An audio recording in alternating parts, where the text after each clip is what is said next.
Hello friends, मैं आपका स्वागत करता हूं अपने चैनल मिक्स्ड कंटेंट पर। मैंने पिछली दो वीडियो में आपके लिए दो क्विज डाले 15-15 क्वेश्चन की। आज भी मैं आपके लिए क्विज लेकर आया हूं और मैं डेली ही ऐसे क्विज आपके लिए लेकर आता रहूँगा। इसलिए आप चैनल को सब्सक्राइब जरूर कर लेना और बेल आइकन को जरूर दबा लेना। तो चलिए जानते हैं हम आज के क्वेश्चन के बारे में। और आपको जितने क्वेश्चन है प्लीज़ उसका कॉमेंट करके जरूर बताते रहना। निम्नलिखित में से कौन सा कथन सही है? महादेव पहाड़ियाँ मैकाल पहाड़ी जो है पश्चिम में है, या महादेव पहाड़ियाँ कर्नाटक पठार का हिस्सा है। महादेव पहाड़ियाँ छोटानागपुर पठार के पूर्व में है, या महादेव पहाड़ियाँ अरावली पर्वत श्रेणी का हिस्सा है। इनमें से कौन सा सही है? जल्दी से आंसर दीजिए कमेंट बॉक्स में। अगर हम इसके आंसर की बात करें तो इसका हो जाएगा महादेव पहाड़ियाँ जो है मैकाल पहाड़ी के पश्चिम में है। महादेव आपने पढ़ा होगा कभी, महादेव पहाड़ियाँ जो मैकाल पहाड़ी के पश्चिम में स्थित हैं, मैकाल पहाड़ी में स्थित है मतलब। चलिए जानते हैं अगले क्वेश्चन के बारे में। बलतोड़ा हिमनद स्थित है। ये थोड़ा कोई कुछ टफ क्वेश्चन है ये। शायद ही आपने बलतोड़ा का नाम सुना होगा, लेकिन बलतोड़ा हिमनद स्थित है। अगर हम इसके आंसर की बात करें तो इसका हो जाए काराकोरम पर्वतमाला में। अगले क्वेश्चन के बारे में जानते हैं। भारत के भूभाग के कितने प्रतिशत भाग पर वर्ष में 75 सेंटीमीटर से कम वर्षा होती है? कितने भूभाग पर 75 सेंटीमीटर से कम वर्षा होती है? 35% या 45%, 40% या 30%? जल्दी से आंसर दीजिए। अगर हम इसके आंसर की बात करें तो इसका हो जाएगा 35% भूभाग पर। अगले क्वेश्चन के बारे में। तो भारत में हरित क्रांति का एक और नाम है। हरित क्रांति आपने सुना होगा, जिसमें मतलब गेहूं की बहुत अच्छी फसल उगाने के लिए या पैदा करने के लिए एक क्रांति चलेगी, जिसको हम हरित क्रांति कहते हैं। इसका अन्य एक और नाम क्या है? बीज उर्वरक और सिंचाई क्रांति, खाद्य सुरक्षा क्रांति, कृषि क्रांति या बहुफसल क्रांति? जल्दी से आंसर दीजिए। अगर हम इसके आंसर की बात करें तो हरित क्रांति का एक और नाम हम बीज उर्वरक और सिंचाई क्रांति भी कहते हैं इसको। अगले क्वेश्चन के बारे में जानते हैं। भागीरथी और अलकनंदा के संगम पर स्थित नगर है। भागीरथी और अलकनंदा जहाँ पर मिलती है वहाँ से आपको पता होगा शायद कि गंगा का निर्माण होता है। तो इसका जो है संगम का इनका है जो नगर को क्या कहते हैं? रुद्रप्रयाग, देवप्रयाग, विष्णुप्रयाग या कर्णप्रयाग। ये सभी प्रयाग वे हैं जहाँ पर जैसे गंगा से विभिन्न नदियाँ मिलती हैं, वे उनको हम प्रयाग कहते हैं। तो अगर जहाँ पर भागीरथी और अलकनंदा मिलते हैं उसको क्या कहते हैं? उसको हम देव प्रयाग कहते हैं। चलिए जानते हैं अगले क्वेश्चन के बारे में। अबरक का सबसे बड़ा भंडार कहाँ है? अबरक का जल्दी जल्दी से। दक्षिण अफ्रीका, भारत, संयुक्त राज्य अमेरिका या ऑस्ट्रेलिया? अगर हम अबरक का सबसे बड़ा भंडार देखें तो वो भारत में ही है। अगले क्वेश्चन के बारे में। केरल की मौन घाटी भारत में एकमात्र सदाबहार वन है, या इसमें महंगी इमारतें, लकड़ी के पेड़ हैं, पिकनिक के लिए अच्छा स्थान है, या पादपों या प्राणियों की दुर्लभ प्रजातियां पाई जाती हैं? जल्दी जल्दी से आंसर दीजिए अपने। अगर हम इसके आंसर की बात करें तो इसमें पादप और प्राणियों की दुर्लभ प्रजातियां पाई जाती हैं। अगले क्वेश्चन के बारे में जानते हैं। विश्व का एकमात्र पल्लवी राष्ट्रीय पार्क स्थित है। पल्लवी, अगर आपने राष्ट्रीय पार्क सुने होंगे, सभी राज्यों में अपने अलग अलग राष्ट्रीय पार्क हैं।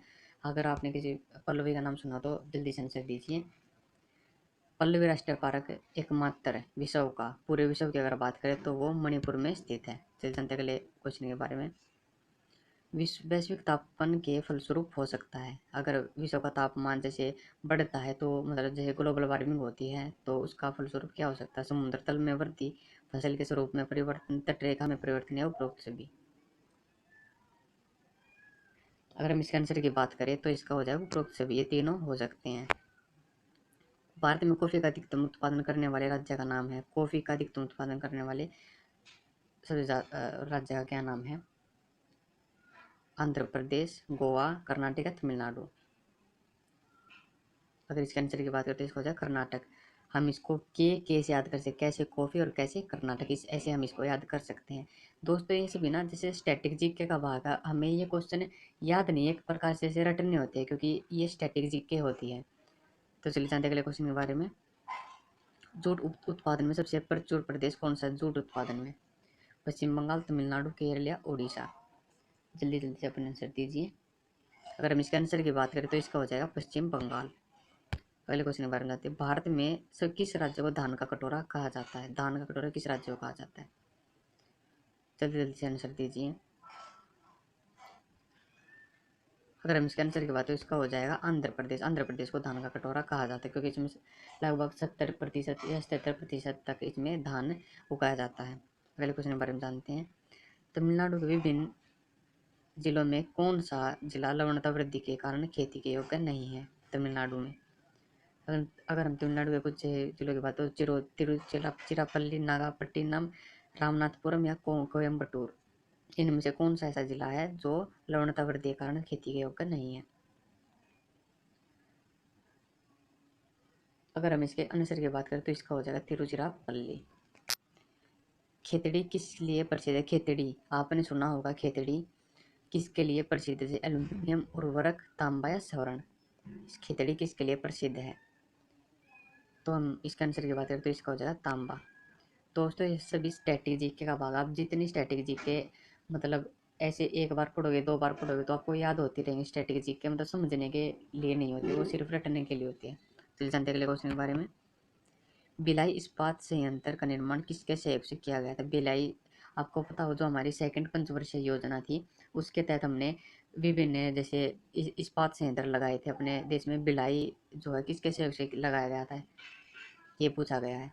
जर्मनी, सोवियत संघ, यूनाइटेड किंगडम या जापान? अगर हम इसके आंसर की बात करें तो इसका हो जाए सोवियत संघ। रूस की मदद से हमने ये संयंत्र लगाया था। चलिए फ्रेंड्स आज के लिए इतना ही। अगर आपको 15 में से जितने भी क्वेश्चन है उनका प्लीज़ कमेंट करके ज़रूर बताना। और अगर आपको वीडियो पसंद है तो इसको लाइक और शेयर जरूर कर देना और प्लीज़ चैनल को सब्सक्राइब जरूर कर देना, क्योंकि फ्रेंड्स मैं आपके लिए ऐसी वीडियो डेली लाता रहूँगा जो आपके कोई भी गवर्नमेंट जॉब का एग्जाम होगा उनके लिए बहुत ही फायदेमंद आप सिद्ध होगी। इसलिए आप चैनल को सब्सक्राइब जरूर कर लेना। Thank you.